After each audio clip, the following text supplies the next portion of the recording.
nous avons insisté sur la nécessité d'actualiser la réforme foncière et les textes, la prise en compte des droits coutumiers.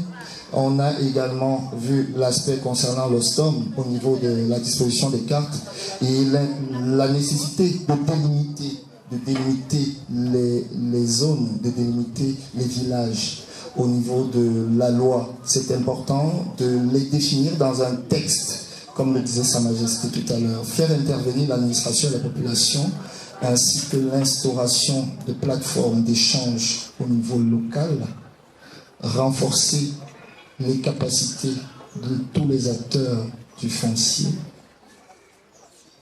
La personne en charge de la partie concernant la réforme foncière, la dernière intervenante, soulevait justement la méconnaissance des textes qui sont très souvent pas vulgarisés, et ainsi que la non-maîtrise du cadre foncier.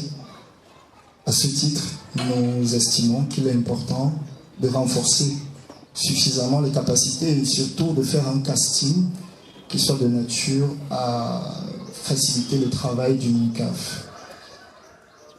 Au plan juridique, la nécessité de définir une politique juridique, renforcer également les services juridiques des différentes administrations qui sont concernées par le travail d'harmonisation lié à la réforme foncière, communiquer, sensibiliser, vulgariser les textes, car nul n'est censé ignorer la loi, et les implications des différents états de lieux que vous avez fait dans la partie juridique sont justement la conséquence de ce que les textes ne sont pas connus, et donc les procédures ne peuvent pas être menées dans les règles de l'art. La rédaction d'un décret complétant les vides juridiques, donc sous forme de décret d'application, l'exécution des textes au niveau de l'aspect juridique également, et la prise en compte de la problématique du blanchiment d'argent dans le foncier. Qui achète, d'où viennent les moyens, pour que ces différentes mesures puissent être optimales. Pour ce qui est de l'aspect économique, nous avons vu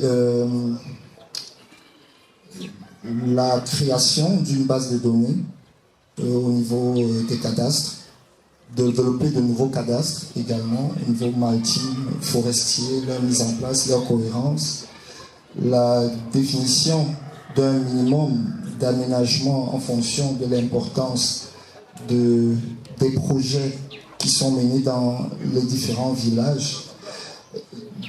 Définition d'un minimum d'aménagement parce qu'il est important de prendre en compte le fait que les collectivités territoriales ont besoin, bien que devant jouir d'autres espaces au cas où elles sont recasées, ont besoin de savoir, la nature des projets qui sont menés, savoir s'ils sont d'utilité publique, parce que très souvent, les différents projets qui sont portent généralement sur des aspects qui n'impactent pas forcément la collectivité territoriale. Et lorsqu'ils sont menés à bien, voir dans quelle mesure on peut prévoir des parts pour les collectivités qui peuvent être formulées sous forme de pourcentage d'action, de parts sociales, durant des périodes qu'on peut qualifier de bail amphithéotique. Pour ce qui est maintenant de l'aspect, enfin, social, non moins important, la mise en valeur des propriétés foncières immatérielles partant de la non-violation des lieux sacrés et donc protégés. Est-ce qu'il faut les ériger en patrimoine commun de l'humanité pour en faire des objets, des outils touristiques et donc rentables? C'est des discussions qu'il conviendrait d'avoir avec les chefs traditionnels. Le renforcement des droits fonciers coutumiers au travers des espaces vitaux inaliénables, l'institutionnalisation de ces espaces vitaux, l'amélioration du cahier des charges par le biais d'une inclusivité et ainsi qu'un cadre participatif avec les différentes autorités locales. Voilà.